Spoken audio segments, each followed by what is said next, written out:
Pues vamos a defender la soberanía del país, ¿no? Vamos a defender la soberanía de México. Eso es lo que dijo por última ocasión en su discurso del aniversario de la Constitución, Claudia Sheinbaum, ¿no? No sé si lo pudiste ver en Querétaro, que justo dio su discurso junto con el gobernador de Querétaro, Mauricio Curi, un gobernador panista, o sea, del otro partido, digamos, antagónico al de la presidenta, y ambos coinciden en que hay que estar unidos y hay que defender la soberanía del país ante cualquier intento de injerencia en nuestro territorio. Yo, Isma, ni no sé tú, yo nunca había visto un discurso de dos facciones políticas en una fecha tan importante como es el 5 de febrero aquí en México. Así, nunca. Nunca lo había visto tú. Fíjate que no, güey, y también se me hace muy sorprendente como que el contexto, ¿no? O sea, Ujú. al menos, digo, al finalmente no tengo yo dato preciso de memoria, pues, de que desde... Creo que yo empecé a tener registro de dos, tres cosillas de la historia política de México con Vicente Fox, o sea, en lo personal ya después te vas y Mm. estudias un poco hacia atrás, ¿no? Pero la verdad es que nunca había escuchado un discurso donde se soltaran las alarmas, por Casi decirlo de así. guerra. Sí, o sea, como de realmente, desde la investidura presidencial, hablar con la seriedad con la que habló Claudia Sheinbaum, Ujú. pues para justamente reivindicar la soberanía de México, pero no solo eso, sino como ya soltar esta línea, ¿no? Del decir estamos listos para defendernos y etcétera, lo cual me Sí. parece grave, o sea, grave en el sentido de que es de llamar la atención, de que es serio, y de que me parece que he estado escuchando en varios sitios justamente lo que mencionabas tú, que antes a Trump se le tenía que tomar, no literalmente, ¿no? O sea, como que una cosa Ujú. era el discurso, lo que decía, y la otra cosa es lo que hacía. Pero se rumora, o al menos es lo que se ve en varios sitios donde hay gente de aquí de Estados Unidos que tiene relación con la Casa Blanca o con el nuevo equipo, etcétera, Ujú. que en este momento hay que tomárselo en serio y todo lo que dice es literal. Santa madre. Pues sí Entonces, puede ser. está complicado y esto es algo que queríamos platicar con ustedes, audiencia. ¿Qué significa el territorio, no? O sea, al final, ¿qué significa la soberanía? ¿Qué significa el territorio? ¿Qué significa que un país esté dispuesto a defenderlo y otro país esté dispuesto a ser ingerente dentro de los propios asuntos de otro país? No sé aquí cómo quieras desmenuzar un Híjole, poco es más. que digo, para los que nos escuchen que ya estudiaron en algún momento ciencia política, por ejemplo, RI o cualquier otra ciencia social, tal vez ya sabe más o menos qué es el concepto de soberanía, ¿no? Soberanía, pues tiene un historial gigante de definiciones, ¿no? Ha pasado a caer, digamos, en una persona, a caer en un grupo, a caer en una nación, lo que sea que se le conciba como una nación en alguna parte del mundo. Es, digamos que el propio derecho, digamos, de un grupo humano, de un grupo social, de un pueblo, de una nación, de autogobernarse y de autodefinir su propio territorio sin afectar el de otros, pero sin ser afectado el suyo por otros pueblos. Eso es, yo creo que es la forma más básica en la que lo puedo poner, el concepto de soberanía.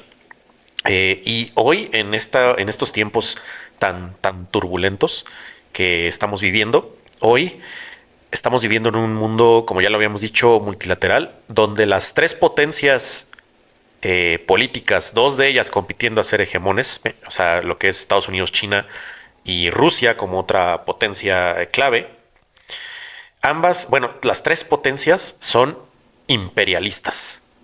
O sea, es lo que tienen en común. Son imperialistas en el sentido que las tres están teniendo pues avances serios, significativos y reales, tangibles, al menos en el caso de Rusia, por ejemplo, ya, de China con la isla de Taiwán, y con el norte de China, en la región de donde están los uigures, perdón, y ahora Estados Unidos con pues estas amenazas a Canadá, a Panamá, por supuesto, y a México. Son tres potencias que están buscando ampliar su territorio para expandir su capacidad, su alcance de su capacidad material y su zona de influencia. No por nada, también Donald Trump, al parecer, ante sorpresa de todos, incluso del mismo Benjamin Netanyahu, o Bibi, como él le dice, Donald Trump anunció que tiene un plan, Estados Unidos, en conjunto con Israel, cosa que se sabe que Israel no sabía hasta ese día que lo anunció, que tienen un plan de Estados Unidos de tomar la Franja de Gaza en Medio Oriente, de desplazar a los palestinos que viven ahí, de negociar con otros países, él dijo Egipto, Jordania, cosa que ya rechazaron, por cierto, para que albergaran a los palestinos, y Estados Unidos tomar el control de la Franja de Gaza e industrializarla, según. Entonces, eso, sumado a que Estados Unidos tiene hoy en día pues buques ya básicamente a las afueras de las aguas territoriales de México, en la península de Baja California. Hay, si mal no recuerdo, son 2 fragatas y un portaaviones, uno viejito que ya se va a jubilar, el Nimitz, pero está ahí, es un portaaviones con capacidad para hacer ataques a terreno mexicano, por ejemplo, si así fuera, y regresar. O sea, mandan sus aviones y regresan, mandan sus aviones y regresan, y se abastecen y se reabastecen, y al mismo tiempo sus fragatas para defender estos portaaviones, este portaavión, perdón, en caso de que algo le quieran hacer.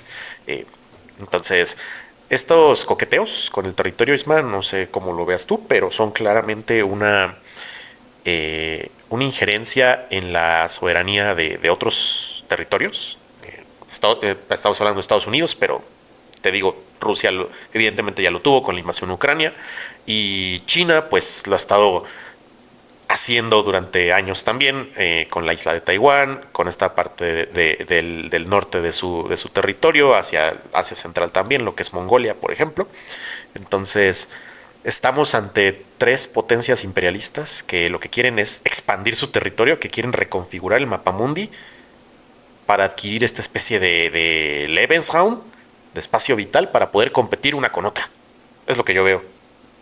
Sí, fíjate que también es interesante porque el concepto de soberanía, pues oficialmente se ejerce dentro del propio territorio, ¿no? En el cual legalmente está constituido un país a través ¿de qué? Pues de lo que marca y dice su constitución, junto con el acuerdo internacional de lo que sus fronteras delimitan junto con los vecinos, etcétera.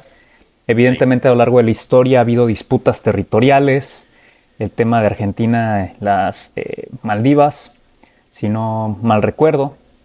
¿Sí son las Maldivas? Sí, las Malvinas, perdón. Las Malvinas, perdón. Mira, yo queriéndome ir tipo a Bali y a las Maldivas. No, sí, exactamente, con Inglaterra, lo cual fue como una crisis, ¿no? Con Argentina, precisamente, y Margaret Thatcher en su momento con Inglaterra, con el Reino Unido, que fue más faramalla también en cierta medida, pero también siempre convoca a lo que es el espíritu nacionalista. Y esto es algo que me llama la atención, porque aquí pareciera que efectivamente, como mencionas, Mau, si se ha dado cuenta nuestra audiencia, pues de repente hablan que ya mejor Gaza para los estadounidenses, o si los israelitas los van a gestionar, o quién, pero pues que ese territorio tiene que ser liberado, ¿no? Como para ser útil, entre comillas. Y luego también está la cuestión de Groenlandia, que pues oficialmente está contemplado dentro de la Constitución de Dinamarca, ¿no? Y que ya también ha habido este aviso de que Estados Unidos quiere obtener Groenlandia, ¿no? De alguna manera, como que se le venda, que tarde o temprano tendría que ser de Estados Unidos.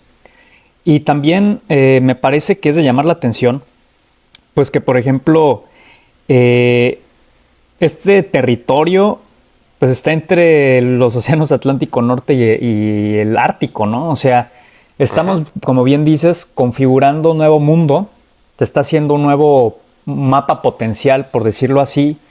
A esto han reaccionado con fiereza, pues no solamente, ahora sí que los palestinos pues no tienen el peso que tiene una nación como lo puede ser Dinamarca, como lo puede ser Canadá, cuando se les menciona que ya son el Estado 52 de los Estados Unidos o el futuro Estado 52, y a Justin Trudeau todavía, pues primer ministro de Canadá, me parece como que le llamaron gobernador, lo cual pues demerita su investidura, lo subsume, ¿no? Como en una figura categórica menor.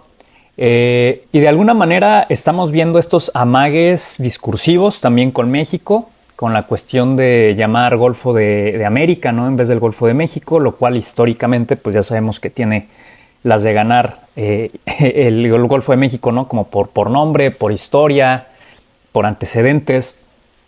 Pero, ¿qué es lo que estamos viendo aquí a grandes rasgos?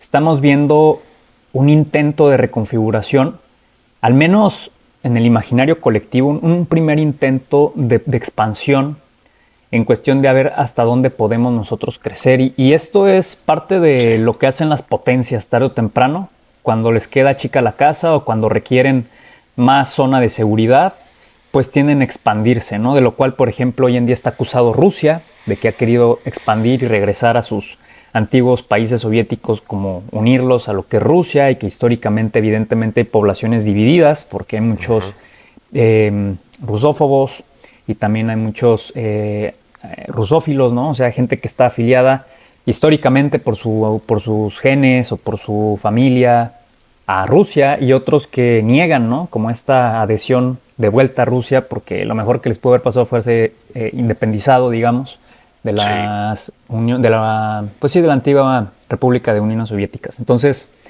en ese sentido, Estados Unidos, ¿qué es lo que está buscando, Mau? ¿Qué es lo que podemos decir? Estos avisos de nos interesa Medio Oriente, específicamente a la Franja de Gaza. Nos interesa Groenlandia, que pertenece a un país aliado. No estoy muy seguro si pertenece a la OTAN, pero estoy casi seguro de que sí. Sí, Dinamarca sí. Sí. Estamos viendo ahí una confrontación incluso con una potencia supranacional que se ha encargado históricamente de sostener la vinculación occidental de un eje de fuerzas entre Estados Unidos y Europa para la defensa precisamente del transatlántico, ¿no? Norte, etcétera. Entonces, ¿qué es lo que estamos viendo aquí?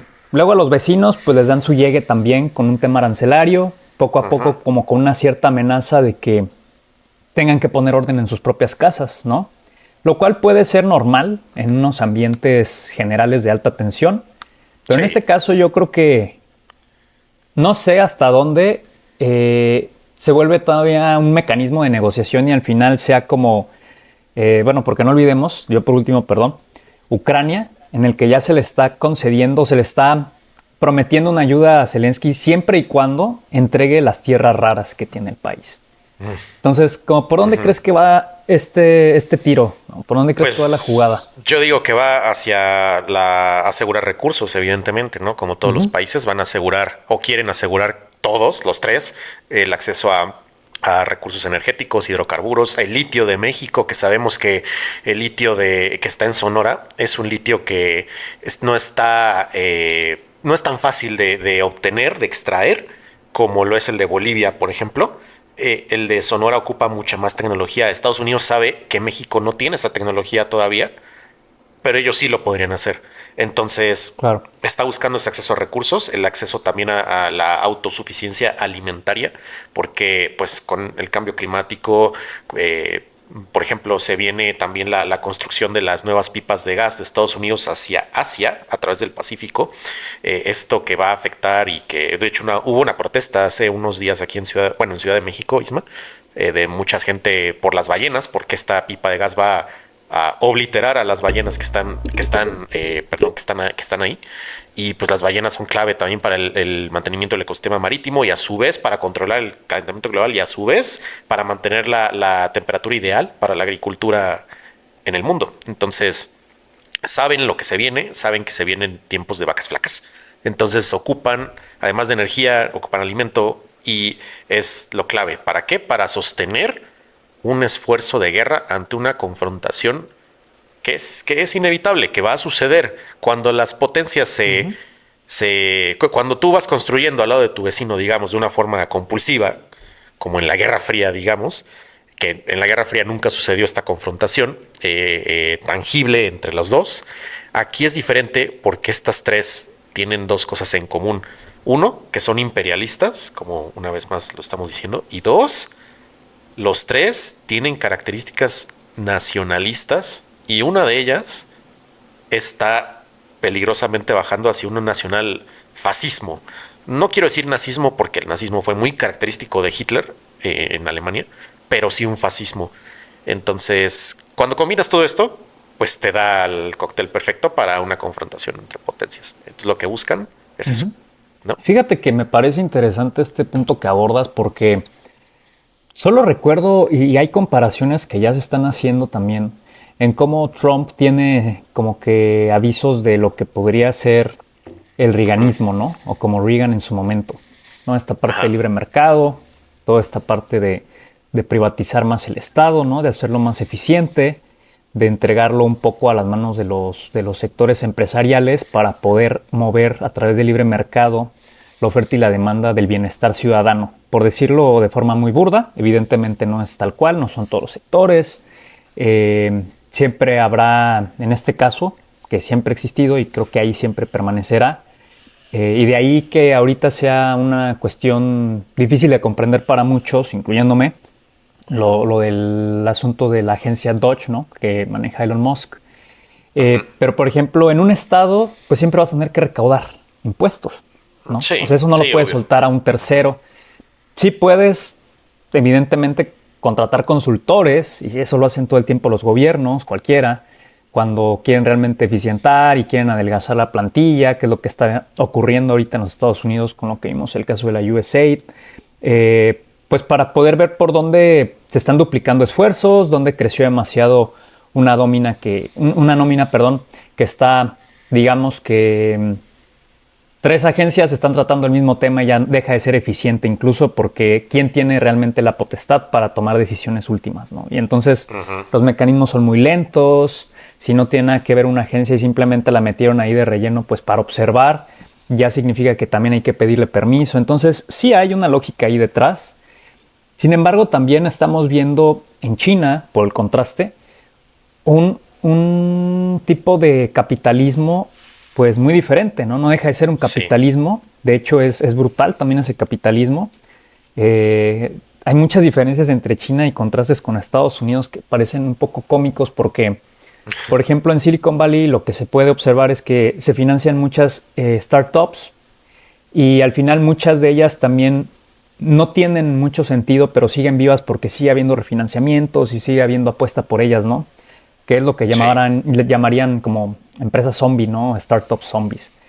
Pero en China es al revés. En China te sueltan un recurso, ponen a pelear a 10, 15 startups y las dos que sobrevivan, así como una pelea de cuchillos y navajas, y la que sobreviva es la campeona, porque es la que logró, sí, o sea, el darwinismo empresarial.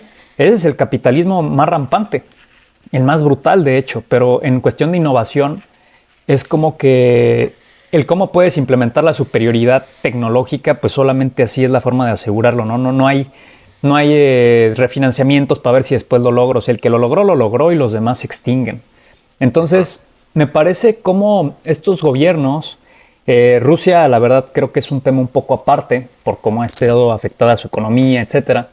Sí. Pero me parece que dentro de estos tres países, estas tres grandes naciones, civilizaciones, entre comillas, cada una en su propia dimensión, en diferentes temporalidades, pero sí con ese ámbito o esa ambición, no sé si expansionista en todos los casos o solo en ciertos momentos históricos, en cuestión territorial, pero sí de mucha influencia en cuestión de su hegemonía continental. Estamos hablando de Europa y Asia, de alguna manera. Estamos hablando de Asia, tal cual, con China. Estamos hablando del Medio Oriente y de lo que significa también esta Rusia que no termina de ser totalmente europea, ni tampoco termina de ser otra cosa más que Rusia, sí. Por raro que suene. Y un Estados Unidos que, pues, a través de una doctrina Monroe dice América para los americanos. Y ahora pareciera ser que también un tanto de Europa para los americanos, ¿no? Que es curioso, y es aquí donde sí entramos a este tema que mencionas. ¿Por qué nos estamos preparando, Mau? O pareciera ser que los países se están volcando, en este caso China, que es algo que he venido mencionando desde hace ya varios episodios, a crear mayor oferta, mayor demanda interna. Está tratando de sustituir lo que eventualmente pudiera ser un bloqueo, lo que eventualmente podría ser una caída de exportaciones, a través de reactivar una demanda interna suficiente que compense el dinamismo económico con el cual venía creciendo China a una tasa grandísima de 7-10% los últimos 10-15 años, pero pues porque exportaba mucho, ¿no? Y evidentemente también mucha gente pasó a la clase media, se consume más, y ahorita hay una suerte como de transición, de estancamiento. Muchos dicen que es un colapso inminente, etcétera, lo cual dudo mucho. Si acaso es una transición de paso de muerte, por decirlo así, pero están tratando como de ser autosuficientes, ¿no? Y esto lo sumas al nacionalismo, y esto lo puedes sumar también a la mayor militarización. Y en Estados Unidos vemos que este es el momento de los Estados Unidos en donde está a punto de llegar la metamorfosis, en mi opinión, de una nueva era en cuestión de una hegemonía. Es como un matar o morir. Y me parece bien peligroso. ¿Por qué? Porque o logran volver a sentir esa seguridad, al menos dentro de una parte del hemisferio, del globo, para poder sentir que no llegan y los invaden, o que simplemente si se fueran a la guerra tienen la capacidad suficiente para confrontar a dos potencias como lo son Rusia y China, que están pero hasta la cintura de unidos. Sí. O pues se están enfrentando a un colapso, ¿no? De ahí que, en mi opinión, Trump se tome muy en serio esto de Make America Great Again, que tal vez comenzó como un logo de marketing, pero ahora se ha convertido en un moro de transformación nacionalista, en donde se requiere que la gente trabaje más que nunca, se requiere que la gente consuma más que nunca, se requiere que la gente apueste por la inversión que se quede dentro del propio país o atraer las inversiones a costa de como sea y lo que sea. Y de aquí venimos con las tarifas y aranceles. Y en una fase superior, pues sí, como bien dices, el aseguramiento de no solo de cadenas de suministro, como lo que mencionas de estas pipelines, ¿no? Estas tuberías de gas, etcétera, Sí. sino también de minerales y recursos que son bien difíciles de acceder porque China tiene mucho control de estas tierras raras, pero también en Estados Unidos que tiene el control de la tecnología de punta, dígase los semiconductores. Y pues no sé, Mau, a dónde nos dirigimos. O sea, si describimos esto así, suena como complicado. Sí, pues ahí les va. O sea, por ejemplo, ahorita que dijiste esto del Departamento de Eficiencia Gubernamental, realmente no les importa, no le importa al nuevo gobierno estadounidense pasarse su propia ley por encima para completar estos objetivos, ¿no? El mismo departamento nuevo que Musk encabeza es ilegal. Legalmente hablando no es viable porque para crear un departamento así en el gobierno tiene que ser aprobado por el Senado allá. Y no fue así. Evidentemente no fue así y se le dio todos los recursos y todo el poder al día de hoy tiene ese departamento. La única autorización, digamos, a ellos ya están autorizados para tener el control total de los pagos del gobierno a pensiones, a veteranos, a programas de ayuda social que tienen allá, en fin.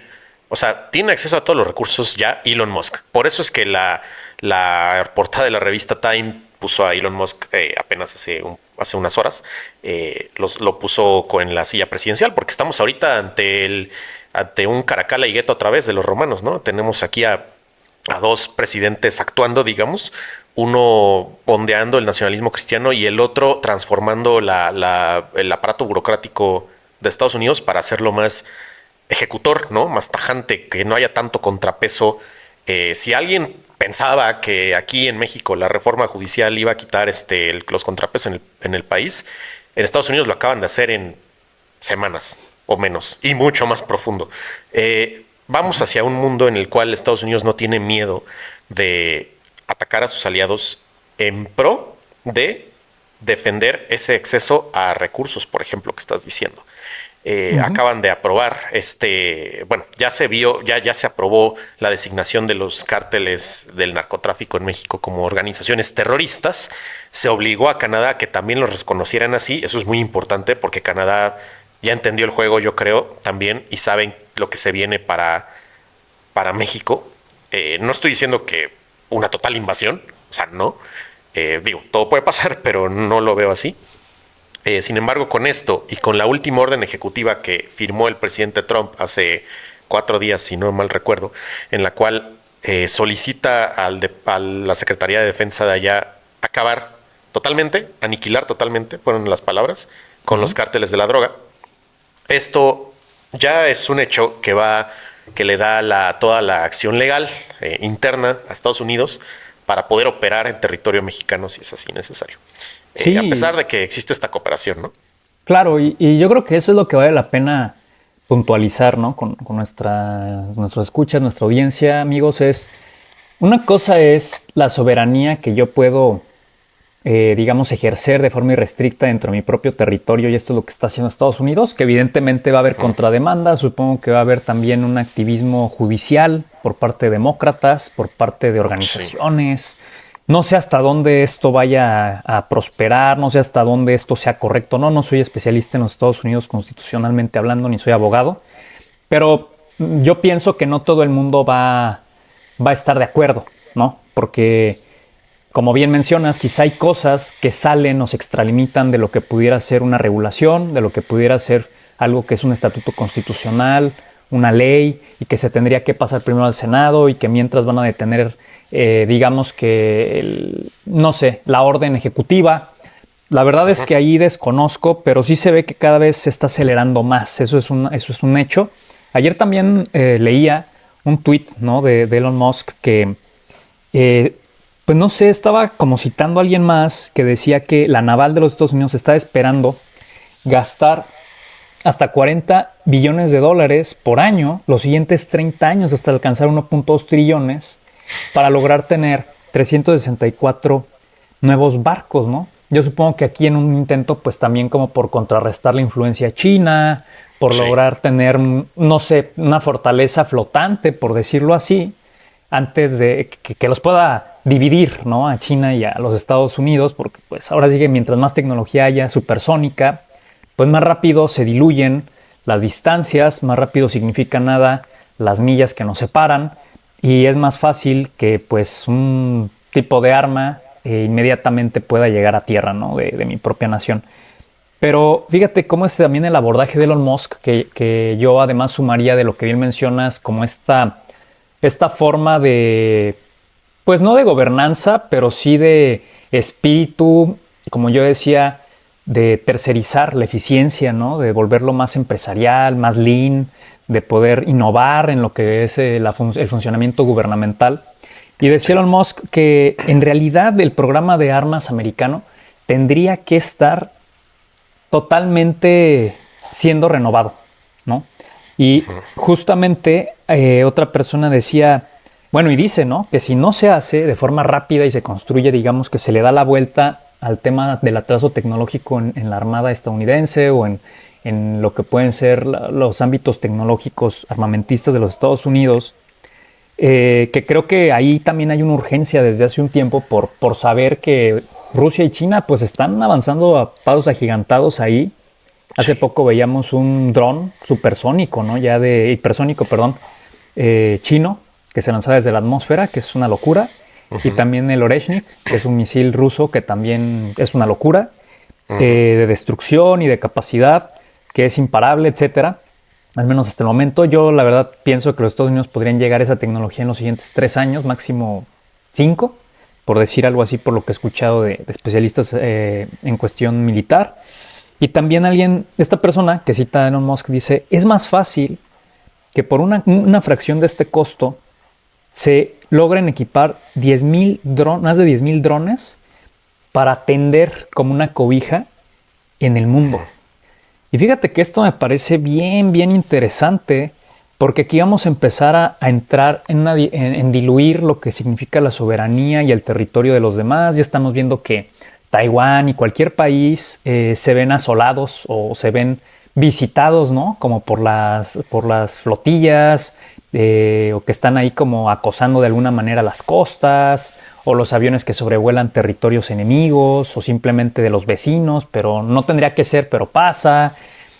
Y me pongo a pensar que toda esta forma de eficiencia tiene que ver no solamente con una eficiencia energética para ser un país mucho más potente, como lo podría ser un celular que tenga cada vez más potencia y que utilice menos energía, sino cómo estamos realmente ya confluyendo en esta forma de tecnoestados, de tecnogobiernos, en donde cada vez más la tecnología está tomando el control de las decisiones, ¿no? O la lógica de la tecnología, toma cada vez más conciencia y como que se realiza como una simbiosis de pensamiento de lo que significaría tener que evolucionar no solamente en las estructuras empresariales, como lo puede ser Silicon Valley, como lo puede ser esta empresa que creó DeepSeek.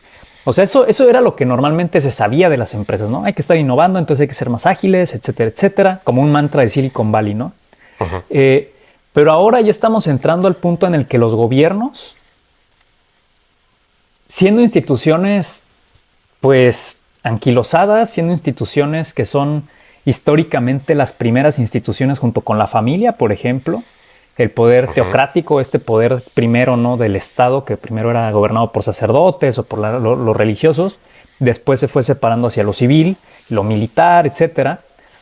Pero como ahora se vuelve un mantra, ¿no?, de los gobiernos, el cómo poder eficientar para sobrevivir, para liquidar al otro. O sea, cómo cada vez más la tecnología va a ocupar los campos de guerra, en mi opinión, sin utilizar seres humanos. Sí. Y cómo cada vez más eso también a nosotros nos desprende del grado de carga moral. Y esto es un poco más de filosofía, pero cómo nos desprende de la carga moral de ver morir al otro. De matar a alguien, ¿no? De matar a alguien, ¿no? O sea, en la guerra de las trincheras, por eso fue tan dolorosa, porque pues tenías que tomar el fusil. Quien haya visto ahí una película en Netflix que es muy cruda, creo que 1917. se llama... Fíjate que está esta otra que se llama Ridgeline. Soy un poco fan de ese tipo de películas históricas, pero hay otra que es como... Silencio. All Quiet in the Western Front. All Quiet in the Western Front. Muy bueno. Entonces, ves como la realidad de frente de ese tipo de conflictos, donde la guerra no dejaba a nadie sano al regresar a casa y costaba mucho como que superar en esa generación el salir de ese trauma, ¿no? Ese estrés postraumático.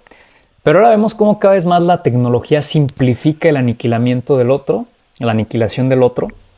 Cómo además se tiene que volver más eficiente la muerte, ¿no? O el control de lo que significa el poder liquidarte. Entonces, pues me parece que estos son avisos nada más. México, francamente, tiene decisiones que tomar realistas. O sea, en este caso mencionas lo de litio. No sé qué otras cosas pudieran ser, pero por poner un caso con lo de litio, son decisiones muy complejas porque son decisiones de Estado, son decisiones que involucran personas, son decisiones que involucran intereses muy grandes, pero hasta dónde se puede negociar el no solamente colaborar, sino decir, ok, formamos parte de un nuevo sistema global donde la interdependencia es parte de un bloque. ¿No? Es una pregunta que... Es la pregunta del millón. Es la pregunta en del 20 millón. años seremos un bloque ya denominado tal por los cambios históricos de negociaciones o a la fuerza o etcétera. Y con esto no quiero impulsar ningún sentimiento feminista o, ¿sabes? Pero lo que voy es, como personas que nos dedicamos a pensar el futuro y a proyectar escenarios, creo que tenemos que ir leyendo con cuidado. Y no es exageración, ¿dónde podemos terminar o dónde empieza un territorio y dónde termina el siguiente? Me parece que las fronteras como tal, como delimitación territorial, ya es algo obsoleto. Sí, es totalmente obsoleto. Y ya mis intereses empiezan donde sale mi producto de tu fábrica en no sé qué país, a 5 países de distancia. Sí. Mis intereses ya no son territoriales solamente, sino de supervivencia, y para ello tengo que asegurar el control de mis intereses dentro de tu propio territorio. Y pues ya para ir cerrando, no quiero asustarlos, amigos, amigas, pero parece ser que estamos, y déjenme explicarlo un poquito, ante la muy posible o el muy posible intento de la balcanización de este país, de México. ¿A qué me refiero? Lo que hemos estado contando aquí Isma y yo, del por qué se están haciendo las cosas que se hacen, del a dónde van estas tres potencias, particularmente Estados Unidos, pero con respecto a lo que ha hecho China y Rusia, van ante un control de los recursos, como les decíamos, y México, para Estados Unidos al menos, parece ser eso que estorba, eso que está como en el camino a que ellos puedan asegurar ese control. Y por México no me refiero a su gente como tal, sino al gobierno mexicano, a la soberanía mexicana, ¿no? Entonces es complejo. Hay varios autores que sí señalan una posible balcanización de varias partes del mundo. China lo ha hecho excelentemente bien, ha logrado balcanizar Asia, el sudeste asiático, a través de presiones económicas, a través de influencia económica. Su imperialismo económico, por así decirlo, pues ha hecho que países que se podrían bien unir contra el proyecto chino, que estamos hablando de Laos, Vietnam, Myanmar, apoyado por una Indonesia, por ejemplo, que es un país grande pues rico también, ha logrado separarlos, digamos, a través de esta injerencia económica que ya tienen ahí, de estos grandes proyectos que tiene de la Gran Ruta de la Seda. No es solo por la parte bonita, digamos, del desarrollo económico, sino también para ejercer el control sobre estos territorios. Rusia se tardó un poco, pero lo ha hecho contra el intento del paneuropeísmo, ¿no? De este organismo supranacional de la Unión Europea que buscaba pues crear que tal vez se hubiera desarrollado en algún imperio, no sabemos, de los europeos blancos, europeos católicos y cristianos y protestantes. Este proyecto pues ya está en letargo, si no es que en eliminación, a través de la balcanización que ha logrado hacer Rusia o que está a punto de lograr en Ucrania, ¿no? Y Estados Unidos parece que fue el que más tarde reaccionó de estos tres imperios y por ende es el que menos cuidado tendría, a mi juicio, de lograr esto, porque muy detrás de todo esto existe el miedo de que surjan más imperios, ¿no? Esto ha sucedido en épocas muy antiguas, ¿no? De hace siglos, pero somos humanos todavía. Somos la misma clase humana que Alejandro Magno en su momento. Pensamos de una forma pues similar, hablando por los hombres de Estado, mujeres de Estado de la actualidad. No quieren que surjan nuevos imperios, tienen el miedo de aquí en América de que México vuelva a tener el control, como ya lo tuvo, de buena parte de la población latinoamericana y que surja un imperio, otro imperio mexicano bajo la onda del puntual nacionalismo guadalupano, algo así, ¿no? Hispanoparlante y demás. Tienen ese miedo muy detrás de su inconsciente, ¿no? China, pues del sudeste asiático, como les decía, y también el miedo de que surja el nuevo imperio indio, que en el momento en que India, Pakistán y Bangladesh resuelvan sus diferencias y se unan, ahí vas a tener el país más grande del mundo, con un avance de tecnología también que va muy, muy en serio, y pues puede ser una daga para China, que está ahí al ladito, ¿no? Entonces están muy pegados. Tienen miedo también del Imperio Otomano, que todavía está obviamente muy reciente su eliminación y pues vemos ahí, lo hemos platicado, como el gobierno turco pues se ha inclinado cada vez más a una islamización de su país para poder coquetear con otras potencias del Islam en la región y tal vez poder abanderarlas algún día. Y por supuesto el miedo de Rusia a que surja este imperio eslavo antirruso, digamos, de los propios países que eran parte de la Unión Soviética, por ejemplo, Ucrania, ¿no? Por ejemplo, pues básicamente los que están ahí, Hugo, Paco y Luis, ¿no? Estonia, Lituania, Letonia, además, todos estos. Está ese miedo de que no surjan más imperios para que no haya más competencia por esos recursos y no haya como el juego del calamar, ¿no? Que no haya más jugadores para repartirse el botín del mundo. No sé tú, Isma, ¿cómo ves eso? ¿Qué opinas? Y para ir cerrando ya. Sí, fíjate que no hay botín más grande que el propio territorio, ¿no?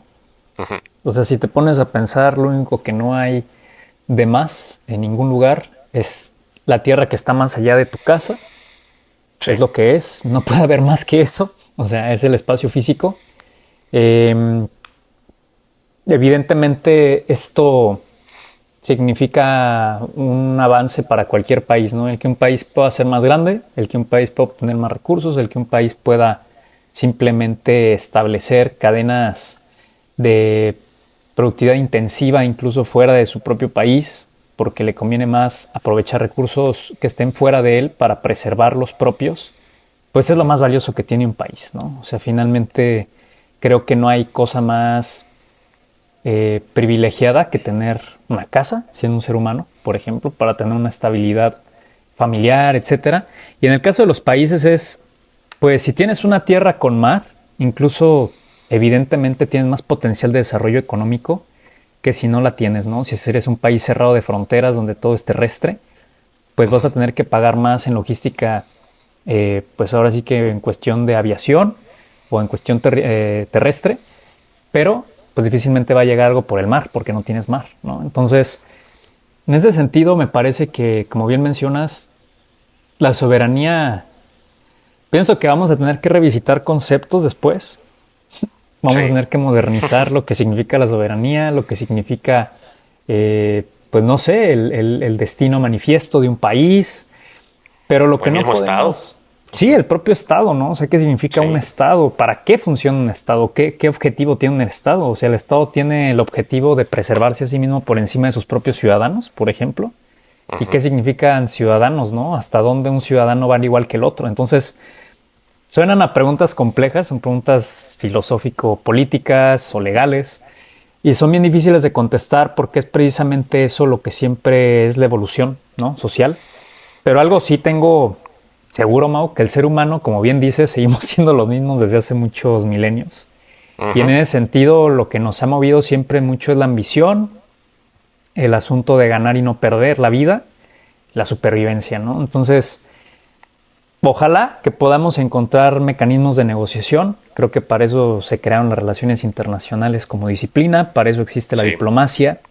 Precisamente es la forma elegante, ¿no? La forma más inteligente, más sofisticada de lidiar con las necesidades de los demás, por más necesidades que sean estas necias o no. Pero es una forma de poder no llegar justamente al derramamiento de sangre o a la violencia, al uso de la fuerza. Entonces, yo lo que desearía es que pues, este mundo tan complejo que se está configurando no nos prive de poder seguir utilizando la diplomacia y el entendimiento dialogante, pues para encontrar mecanismos en donde todos podemos coexistir. Así es, y con ese último comentario, pues ya es momento de cerrar este episodio del podcast. Nos vemos en el siguiente episodio. Muchas gracias por escucharnos. Nos vemos. Bye.